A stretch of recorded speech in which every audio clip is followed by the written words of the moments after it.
Bonjour et bienvenue dans un tout nouvel épisode du Inspira Podcast, un podcast où le mouvement, la maternité et la montagne sont au cœur de nos discussions. Puis aujourd'hui, invité très spécial, ma mère, Francine Caron. J'ai décidé de l'inviter parce que j'ai grandi avec, je pense, des rôles différents, mère-père, puis j'ai envie qu'on en parle, puis c'est ça. Fait que tu peux nous dire un peu ton parcours d'entreprise. On va commencer par ça. Mon parcours d'entreprise, bien, ça fait longtemps. Je vends des équipements sportifs. Je suis dans le sport. Je vends des tableaux de pointage électronique. Et puis, j'ai commencé en 1992. Dans ce temps-là, il n'y avait pas de fax, pas d'Internet. Et fait que tu allais voir les clients en auto et j'ai eu le bonheur d'avoir eu 2 enfants durant cette période-là. Oui, parce que mon frère est né en 1990, puis moi, je suis née en 93. C'est ça. Et puis, tu as comme fait tes études, ta carrière avant d'avoir des enfants? Oui, je suis allée à l'Université d'Ottawa. J'ai fait mon cégep en Abitibi-Témiscamingue. Après ça, je suis allée à l'Université d'Ottawa. Et puis, après l'université, j'ai commencé à travailler dans un domaine qui avait un équipement qui était dans le sport, qui était dans les arénas. Je vendais, c'était la compagnie de l'Écrit de la baie James. Je travaillais pour l'Écrit. Et puis, il y avait des machines aiguisées les patins. J'étais directrice du marketing de cette compagnie-là. C'est là que j'ai commencé à connaître tout le milieu des arénas, des centres sportifs. Et en 1992, j'ai ajouté les tableaux. Puis là, je me suis mis à voyager à travers le Québec. Et puis, des fois, je partais longtemps parce que fallait aller voir les clients un par un. Fait que je pense que ce qui va être intéressant dans notre conversation, c'est que c'est plein de questions que je sais des bribes parce qu'on connaît des choses sur nos parents. Mais maintenant que, tu sais, moi-même, je suis mère, on dirait que là, j'ai envie de poser des questions que, tu sais, moi, j'ai grandi avec en tête que il n'y a pas de standard, il n'y a pas de rôle. Tu sais, la mère fait pas la vaisselle, puis la bouffe, puis le père, il fait pas la tondeuse, tu sais, parce que justement, tu étais partie à gauche, à droite. Puis toi, t'as-tu grandi avec des rôles standards? Non, du tout. Non? Non. Chez nous, on était 3 garçons et une fille, et moi la plus vieille. Et moi, j'étais la servante. Je faisais tout dans la maison. Les gars ne faisaient rien. Fait que t'as grandi avec la femme a fait ça, oui. stéréotype. Là, encore, on le voit moins, là, mais c'est encore quand même ancré. Ma mère n'a jamais travaillé. Fait qu'elle s'occupait de nous. Mais quand j'ai commencé à aller, quand je suis allée à l'université, bien là, après ça, là, j'ai dit non, moi, je ne ferais pas ce rôle-là. Là. Je l'avais déjà décidé d'avance. Et puis, quand j'ai rencontré ton père, ton père était déjà un homme qui faisait tout dans la maison. C'est pour ça que j'ai pu avoir la carrière que j'ai eue, parce que mon mari m'a supporté. Il était toujours là pour les enfants. Je pense que c'est ça qui fait qu'un couple est fort, puis que autant la femme que l'homme peut avoir une carrière, c'est quand il y a du support de l'un et l'autre. Il faut. Puis comment tu gérais le fait de partir longtemps, face à votre relation de couple, là, rentre pas dans les détails, là, mais puis avec nous, les enfants, parce que moi, je suis appelée à le faire quand même, puis c'est pas évident. Je trouvais ça, au début, j'étais excitée par mon travail parce que c'était le fun, mais c'est que j'appelais à tous les soirs pour parler avec Christian, pour raconter notre journée, puis je vous parlais, il n'y avait pas de FaceTime, non. Je vous parlais, mais ça durait 30 secondes, vous vouliez aller jouer, vous partiez. Je trouvais ça difficile. Là. Les soirs, là, si je faisais la tournée de la Gaspésie, là, je partais 5 ou 6 soirs. Là, je trouvais ça difficile. Il y a un moment, entre autres, quand je suis revenue, Christian avait fait une blague et avait mis ma photo sur le frigidaire. Il avait écrit « Cette femme est votre mère ». Les enfants ils trouvaient ça tellement drôle. « Maman, viens voir, viens voir ». Mais c'est drôle parce que ma boss, à moi, elle a 3 enfants, puis une de ses filles, il a dit quand on était partis en mission, « Maman, c'est drôle, c'est comme si on n'avait pas de mère. » Fait que c'est drôle, mais comme mère, de se faire dire ça, justement, « Ah, ceci est votre mère. » Ça fait mal au cœur. Puis il y a une autre fois, j'étais revenue de voyage, et puis Charlotte, durant la nuit, elle s'était réveillée. Elle avait peut-être 3 ans.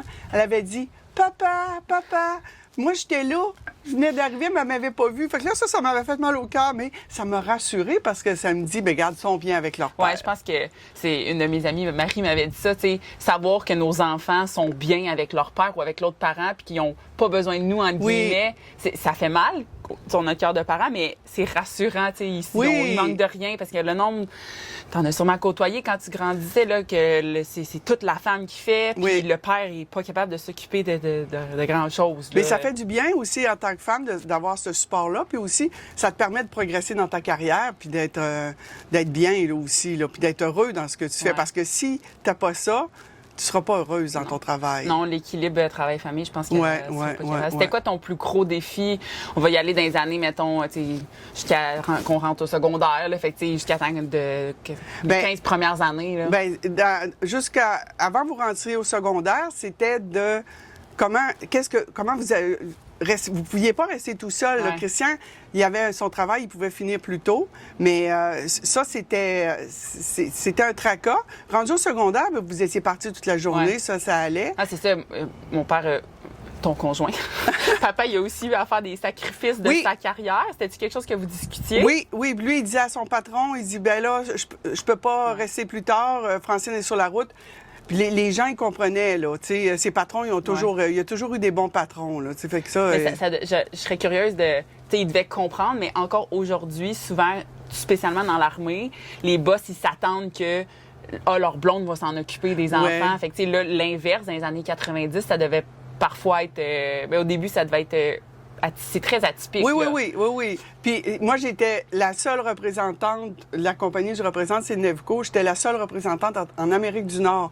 Fait que ils n'étaient pas habitués d'avoir une femme, surtout enceinte, et puis... Oui, c'est ça, tu étais dans les seules femmes. Oui, dans je pense les... qu'inconsciemment, peut-être que moi, j'ai un métier masculin parce que, tu sais, j'ai grandi Ouais. avec ça. Là, tu fais le gros salaire, tu es une businesswoman, mais Ouais. en même temps, tu as toujours été présente pour nous. Oui, parce qu'à chaque fois qu'il y avait les congés, je ne travaillais pas. Oui, parce que tu es travailleur autonome, il faut le Oui. dire. Malgré tout Ouais. ça, C'est moi reste, qui décide de mon horaire.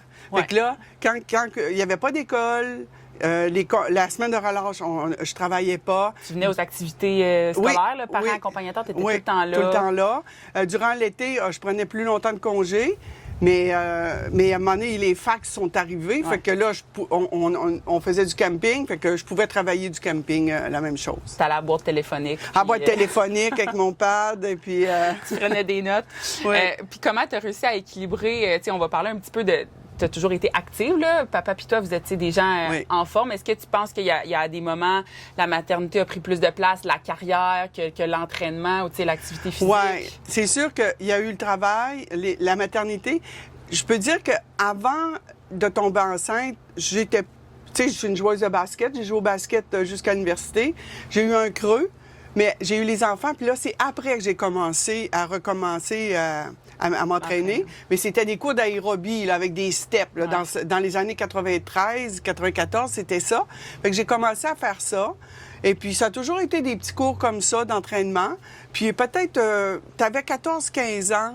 Ouais, On a commencé à faire de l'entraînement ensemble. On est allé au gym ensemble. Ouais. Juste Puis- avant que je joigne l'armée, là, on Ouais. fait comme les 2 années avant, on avait des cours. Fait on allait au gym ensemble. C'était super le fun. Il y avait différents cours. Puis là, à un moment donné, il y a eu un entraîneur privé pour Charlotte. Et puis, ben, elle est partie dans l'armée. Ben, moi, j'ai continué avec l'entraîneur privé. Fait Ouais. que j'ai jamais arrêté de faire des activités comme ça. La course à pied, ça fait peut-être une dizaine d'années que j'ai commencé. Ça, c'est quand même intéressant parce que tu sais, les gens qui me connaissent maintenant ou qui m'ont appris à me connaître, ils pensent que je faisais des sports, que j'ai été athlétique toute ma vie, mais tu sais, on n'a pas grandi on n'était pas une famille inactive, là, je veux pas Non. dire ça, mais tu sais, je veux dire, on partait pas en randonnée pendant des jours, tu sais, c'est arrivé plus tard dans nos Oui, vies, je puis, pense. tu sais, on a fait du ski de fond, du ski alpin. Ouais. Mon père faisait du vélo. Vous faisiez Du vélo, c'est ça, du vélo. C'est vrai, on a fait Ouais. beaucoup de vélo. Mais vous faisiez pas de sport d'équipe. Non. Parce que durant l'été, on allait à la campagne tout l'été. Fait que vous vous amusiez dehors, vous étiez toujours occupés Ouais. au camping, là. Puis Vous avec bougiez. tu sais, il y a des moments au secondaire, je me dis, ah, tu sais, mes parents, moi, ils m'ont jamais inscrit à des sports. Puis tout, maintenant que je suis mère, puis je réalise l'horaire. Oh mon Dieu, que les soirs de semaine, t'as-tu envie de faire d'autres choses? Ben, que, c'est ça. Tu sais, tu reviens de l'école, là, mon enfant n'est pas à l'école, mais tu sais, Ouais, imagine, là, on revenait de l'école à 5, 6 Les heures. devoirs. Puis là, les devoirs, la bouffe, là, faudrait tout de suite aller au sport. Puis, tu sais, c'est énormément de pression sur, je pense, les enfants, mais les parents aussi. Ben, Puis, c'est ça. Fait que, tu sais, je pense qu'on joue au baseball l'été. Oui, on a toujours été actifs, mais, fait que, tu sais, ta routine d'entraînement, la constance, tu l'as acquérie plus tard. Oui, la constance, je l'ai atterri plus tard. Atterri. C'est correct. ça fait du sens. Je l'ai eu plus tard, mais ça vient que ça fait partie de... Mais il y a des moments dans ma carrière que je suis super occupée. Là, je peux décider que je suis 3 semaines, un mois, je fais rien. Ouais. Ça arrive que... Là, mais quand je recommence, je recommence. Tu sais, Qu'est-ce qui fait que ta carrière, ben, mettons, ton travail, il prend le dessus, tu sais, des fois 1 heure dans ta journée, prendre le temps de... Ouais. Ben, là, surtout, tu sais, plus on vieillit, je veux dire, la fatigue embarque. Oui, puis, les blessures. Ouais. Mais j'aime aller au gym le matin. J'y vais ici à Chambly à 7h15 le matin. Fait que là, au moins, ma journée est commencée. Ouais. Puis après ça, je commence au bureau. Ah, ça fait s'entraîner le matin, là, je le dis à tout le monde, ça fait tellement un changement. Parce que si tu te dis, je vais y aller cet après-midi, là, il y a de quoi qui arrive. Là, surtout, tu sais, imprévu, des clients, ils appellent, un meeting qui pop. Fait que là, tu iras pas. Puis rendu à 4h, ben là, ça te tente plus. Là, tu sais. Fait que, non, moi, je suis une fille le matin. Ouais. Est-ce que tu penses que, avec du recul maintenant que, tu sais, on est rendu nous-mêmes des parents, mon frère a 34 ans, comment tu te sens, ton rôle de mère? Est-ce que tu sens que c'est accompli? C'est quoi ta plus grande fierté, puis comment tu te sens? Ben moi, je suis très fière de mes enfants. Puis surtout que de ce que vous devenez, vous êtes 2 personnes complètement différentes. Vraiment. Puis vous êtes vraiment différents, mais vous êtes capables de se connecter. Puis ça c'est toujours ça qu'on a voulu, que vous les deux, vous continuez à vous aimer. Et puis, le fait d'être grand-mère aussi, parce que c'est sûr que la relation mère-fille n'est pas toujours facile. Non. Puis, depuis que tu es mère, j'ai remarqué que il y a des choses que tu réalises juste quand tu es mère. Tu as beau dire à ta fille, ben tu vas voir, mais ça, faut pas dire ça de même, là. Mais tu réalises, puis c'est vrai, là, je pense que être mère m'a apporté beaucoup de douceur puis de la perspective. Oui. Tu sais, on n'a jamais eu, je pense, je pense pas que j'étais un enfant difficile. Non. Mais c'est sûr que j'ai de la personnalité. Oui, c'est ça. Puis moi aussi, j'en ai. Puis des fois, quand il fallait que je dise quelque chose, son père dit, attends. Demain, tu lui diras demain, puis demain, ça allait mieux, là, tu sais. Ouais. Mais on a toujours... Je leur ai toujours dit, on a juste nous 4 dans la vie, faut faire attention à nous 4. Non, c'est important. L'important, c'est d'être ensemble, d'être en famille. Oui. Puis on l'a réalisé dans les parcours, tu sais, la blonde, moi, un chum qui est plus là, tu sais, en bout de ligne, nos photos de famille. À chaque année, on prend des photos de famille. Puis si on les mettait une à côté de l'autre, là, une blonde, un chum différent, tu sais, puis là, en bout de ligne, nous 4, on est toujours là. Ben c'est ça. Et puis, avec les années, je m'aperçois, même ton frère, c'est important, lui, la famille, parce que lui, il n'a pas d'enfant, puis je crois pas qu'il en veuille, je suis sûre qu'il en veut pas, mais il est super content là, d'avoir une petite nièce, puis de la famille, puis on dirait qu'il est plus proche de nous depuis que t'es maman. C'est vrai. Je sais pas, il est toujours présent là, puis il est content de jouer avec ta petite fille. C'est une grande fierté. Oui. Ben, pour toi, pour ton rôle de mère. Ben oui. Moi, c'est une fierté de voir que les deux, vous êtes capables, puis avec la famille qu'on devient, avec ton amoureux, puis la petite, puis les enfants qui vont peut-être venir un jour, là, fait que... Ça, tu trouves-tu que c'était quelque chose de... Mettons une autre question, là, quand on a grandi pour les rôles standards, tu sais, la relation avec papa, est-ce que tu t'as senti à un moment donné qu'il il avait pas sa place ou, tu sais, il aurait voulu faire plus? Ou, non. Toi, ton père, il est une personnalité très... Oui. Low profile, là. Il est calme. Il est calme. Puis moi, je suis un peu plus énervée, un peu comme toi et ton mari. Ouais. Fait que, mais il me calme, puis là, il dit, oh, calme-toi. Puis moi, des fois, je le tire. Il est temps, là, on part, puis on fait cette activité-là, là, tu sais. Fait que, non, il m'a jamais senti, puis je pense pas que lui non plus, il s'est senti. Ça fait quand même 38 ans, là, qu'on est ensemble. Fait que, 38 ans, ça n'a pas toujours été facile. C'est ça, j'allais dire, il y a des hauts et des bas, puis c'est quand on est jeune, on le voit pas, là, mais c'est sûr que oui. Il y a des fois qu'on se tape ses nerfs, là, c'est sûr. C'est totalement normal. C'est sûr. Puis en parlant de ça, peux-tu partager un moment difficile ou une décision difficile que tu as eu à prendre en lien avec ta carrière, dualité avec nous, la famille? Oh mon Dieu! C'est tough, hein? Oui, J'aurais dû te la dire d'avance. Un moment... Mais t'as-tu déjà dû dire non à un voyage de travail pour être passé du temps avec nous? Non, jamais t'as pas assisté à une de nos pièces de théâtre parce que t'étais partie, tu sais? Oui, oui, des choses comme ça, il y avait ça. Puis c'était dans la semaine, mettons, à un tournoi de judo, ben là, je pouvais pas être là. Mais j'étais toujours là les fins de semaine. Ouais. Puis dans ma carrière, j'ai toujours fait ce que je voulais faire. Là, je suis dans une étape de ma carrière que je vais prendre ma retraite éventuellement. Fait que ça, je pense, c'est la plus grosse décision que je suis en train de réfléchir de ma carrière. Parce que ta carrière te définit aussi? Oui, parce que je ne sais pas ce que je vais faire après.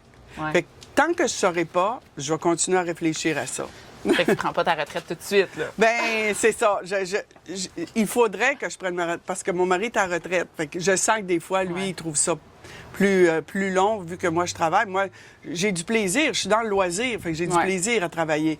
Mais il faut que je réfléchisse à ça, mais ça fait au moins... C'est un long processus. Je réfléchis.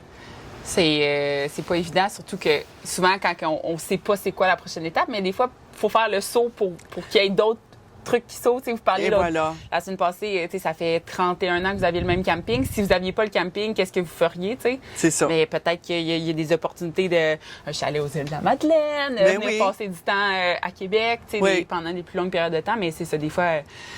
C'est comme angoissant faire des... Oui, bien, c'est exactement ça, c'est le changement. Ouais. Puis, un coup, je sais comment ça va se passer. Quand le changement va être fait, il va y avoir plein d'opportunités qui vont se présenter. Fait que, mais le temps que ça passe, il faut que le temps passe. Ouais. Ça, je l'ai appris à mon âge. Oui, le temps fait bien les choses. Oui.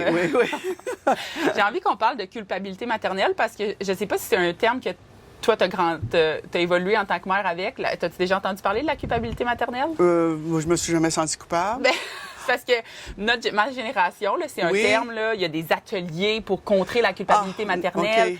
Puis je pense que c'est surtout lié à tous les avis externes qu'on a avec les médias sociaux. Tu sais, hey, telle mère, elle coupe ses cocombes d'une telle façon dans la boîte à lunch de son enfant. Moi, je fais pas ça. Hey, eux autres, ils vont au jeu d'eau. Nous autres, on va pas au jeu d'eau. Fait que nous, on évolue comme mère avec ça. Puis, tu sais, juste partir pour le travail, je pensais à toi, mais partir pour un week-end, il y a des mères qui vont préparer 100% des repas pour être sûr que leur conjoint prépare rien. C'était-tu quelque chose que... Ah, non. Sans dire que ça s'appelait la culpabilité maternelle, est-ce que tu partais en disant...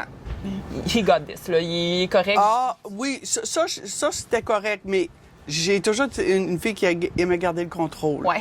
Fait que là, je planifiais d'avance si on s'en allait à notre camp de pêche ou si on va au chalet à la campagne. Je préparais tout, là. Je me disais, OK, on va manger ça. Fait qu'on avait tout. Mais me sentir coupable, non. Parce que j'avais pas de choses autour de nous. Externe, ouais. Il n'y avait pas de... C'est ça. Nous autres, c'était le Journal de Montréal puis la presse. Il n'y avait pas de... amis, tu sais. Puis si tes amis te font sentir coupable, on s'entend. Bien, c'est plus nos amis. On en a eu des personnes de même dans notre vie. Hein? C'est ça, je pense qu'il faut que tu flushes ces personnes-là. Mais maintenant, c'est les médias sociaux que tu consommes. C'est très culpabilisant, là, des fois. Là, puis même, j'espère que s'il y a des gens qui se sentent coupables ou qui ont de la culpabilité maternelle quand ils regardent mes médias sociaux, bien, qui quittent, là, tu sais. Je veux dire, c'est pas pour tout le monde. Il faut pas. Je veux jamais que le monde y pense ça. Tu sais, nous, c'est notre réalité, puis c'est juste que c'est ça. Il y a des gens qui sont dans l'inaction, que, ben là, c'est sûr que c'est facile de se comparer avec des milliers de flux. Mais c'est ça, il faut à un moment donné décrocher de ça. Il faut se dire, moi, qu'est-ce que je veux pour moi-même? Et puis, qu'est-ce que moi, je me sens bien? Puis, on laisse le reste aller, là, c'est pas de notre... Parce que des fois, essayer de copier les autres, faire comme les autres, ça nous amène encore plus de stress ou d'anxiété à essayer... Puis de jalousie aussi. La jalousie, c'est pas bon, là. Tu sais, on est tous jaloux de quelqu'un dans la vie, là. Puis il y a quelqu'un d'autre qui va être jaloux de toi, là, tu sais, fait que... Mais c'est vrai, la jalousie, dans le fond... Tu sais, est-ce que être jaloux, c'est parce que c'est quelque chose qu'on a envie, puis nous, on n'a pas le guts de faire le premier pas, tu sais? Ouais, peut-être. Ouais, je pense que... T'as-tu déjà, tu sais, une autre chose à propos des médias sociaux, bien, l'image corporelle, tu sais, toi, t'as grandi avec...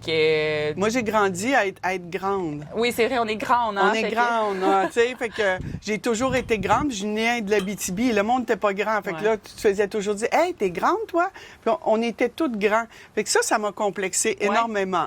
J'ai été complexée, là...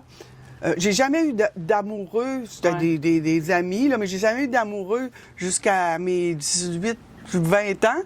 Puis j'ai connu ton père, j'avais 25. Puis là, tout de suite, c'était le coup de foudre, là. Mais c'était un complexe.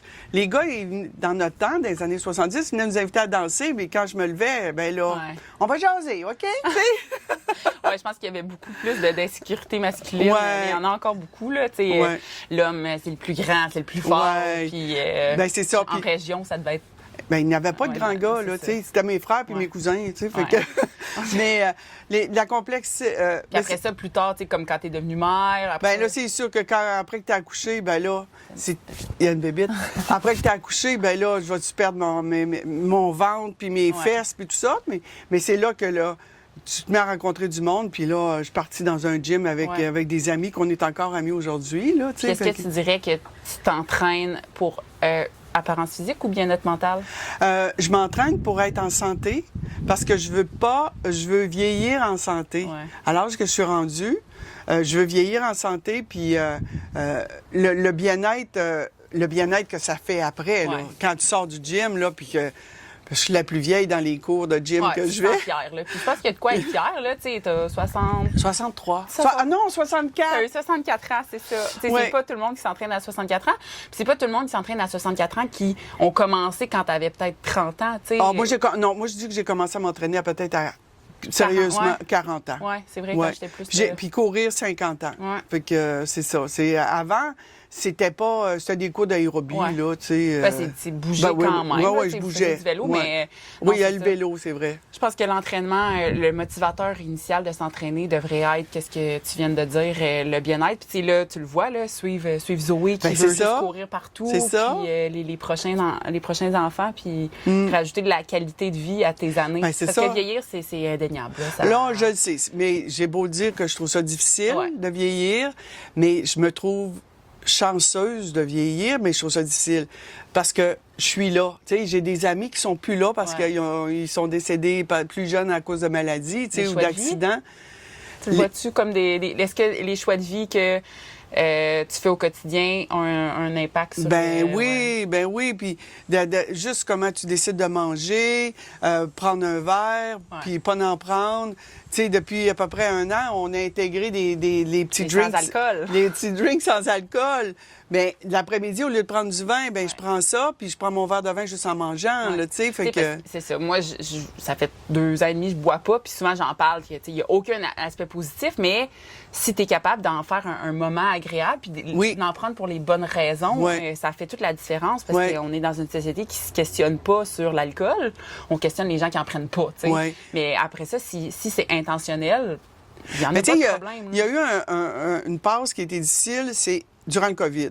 Parce que durant le COVID, ben on buvait à tous les jours parce qu'on n'avait rien que ça à faire. Tu sais, fait que là, c'est de sortir de cette habitude-là. Là, puis, mais là, ça va bien. Puis je suis fière de moi, puis de mon chum aussi. Là, mon chum, lui, il est encore mieux que moi. Là. Tu sais, moi, des fois, j'ai des rechutes. Parce que moi, je travaille encore, puis des fois, je trouve ça difficile.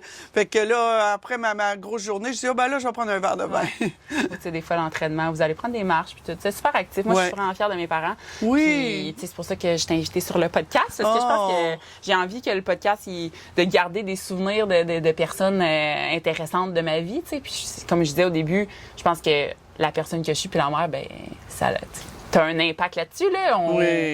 Je pense que nos parents, nous, ont des impacts positifs, négatifs. Dans mon cas, c'est très positif. Ils te font évoluer. Ouais. Tu sais, un jour... Je pleurais, puis tu avais sorti une phrase, tu avais dit « Maman, on vous fait évoluer. » Moi, je m'étais mis à pleurer, puis j'avais dit « Je veux pas évoluer comme ça, là, c'est trop difficile parce que c'est dur, les enfants. Là. Vous nous apportez des choses en pleine face. » Oui, bien, on a accès à comme... T'sais, vous êtes le top de la pyramide, puis nous, on a accès à encore plus de choses, puis nos enfants, ils vont encore plus nous... autant l'environnement, les manières de faire. C'est ça. Fait, je pense que c'est correct dans les deux sens. On est rendu à un certain âge que je pense, je veux pas dire le savoir, là, mais tu sais, la sagesse. La sagesse. On s'acquiert tu sais, tu vas me dire des commentaires maintenant, puis je vais t'en dire. Puis on essaie de grandir ou d'accepter qu'est-ce que l'autre a dit. Sur le coup, peut-être que tu vas me dire quelque chose, ben là, qu'est-ce qu'elle a dit? Mais un coup avec réflexion, on se dit, ben, elle a raison. Puis j'espère que moi aussi, les commentaires que je vais te passer, que par après, tu vas... Non, je les accepte maintenant. Je les accepte. Je pense que tu apportes une autre perspective. Je pense que quand on devient mère, on comprend nos parents. Puis il faut garder cette chose ouverte-là pour pas que un jour, il faut toujours être ouverte comme ça. Ouvert d'esprit, ça... accueillir les opinions des autres. J'aurais aimé ça être plus ouverte quand j'étais plus jeune, mais je pense que c'est un rite de passage. Quand t'es jeune, tu penses que tu connais tout, puis ben là, je suis pas vieille, là, mais quand t'es secondaire... Là, mais t'as du caractère, Charlotte. Mais je retiens de toi, puis ma fille retient de moi. Puis tu ferais pas le travail que tu ferais là si tu avais pas ça. Non, moi, ton père et moi, on est très fiers. Là. C'est ton podcast, mais on peut te dire qu'on est très fiers de toi. Puis ce que tu fais, là, il n'y a pas beaucoup de femmes qui... Tu as raison de t'appeler Charlotte Inspira. Tu inspires beaucoup de monde. C'est gentil, j'espère. Et, moi, des fois, j'aurais aimé ça avoir plus de ressources. Que j'ai envie de les offrir, surtout en lien avec la maternité, le mouvement, puis le plein air, puis de dire que c'est possible. Puis, comme tu l'as dit, tu n'as pas été tant active quand tu étais enceinte. Probablement que tu n'avais pas d'informations. Non, on n'avait pas le droit de rien faire. Ouais, c'est ça. Puis on avait des grandes robes là, comme des tentes, là, puis des maillots de bain comme des tentes. C'était pas autant glamour. C'était horrible. Non. On se montrait pas à bédaine, on les cachait. Ouais. Tandis que vous montrez vos bédaines. C'est tellement beau, là, tu sais. L'épisode va sortir au moment que ça va être officiel, public, que je suis enceinte. On peut le dire? Oui, on peut le dire. Elle est enceinte! Les gens vont déjà le savoir, mais c'est vrai que...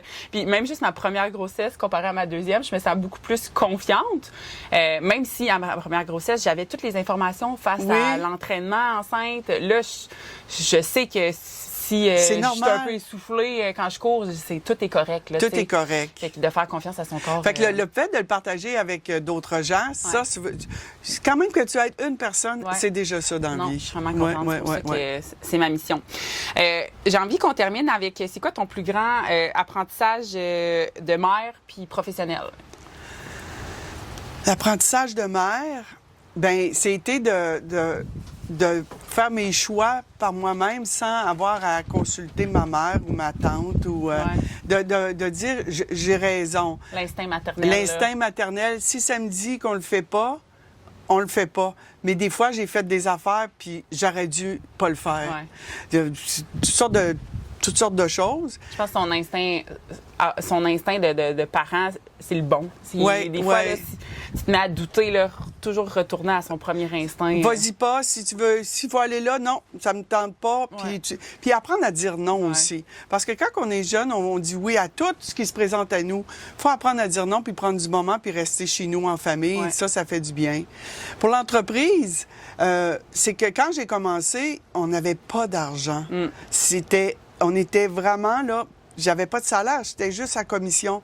Fait que c'était de prendre de l'assurance. Je prenais des contrats que j'avais peut-être pas d'affaires à prendre puis que je perdais de l'argent. Tandis qu'aujourd'hui, là, bien, je vais arriver, je fais des gros projets de plusieurs centaines de milliers de dollars, là, puis il arrive un bug, je ne panique plus. Je sais qu'il va y avoir une solution. Ça doit être la maturité professionnelle. La maturité, c'est ça. Je me sens plus confiante. Puis quand je vais dans des événements de loisirs, j'ai les jeunes directeurs et directrices de loisirs qui viennent me voir, qui ont 40 ans, j'appelle les jeunes, puis ils me regardent, puis ils me posent des questions. Je dis, ben voyons, coudonc, ça vaut ce que ma parole vaut quelque chose. Ben oui, ça fait des années que tu fais ça. Oui. Comme tu dis, tu as bâti tes échelons. Là, c'est pas une entreprise qui t'a été donnée par ta famille. Ah non. Comme tu dis, quand on était plus jeune, on faisait pas vraiment de sport, puis on voyageait pas, puis...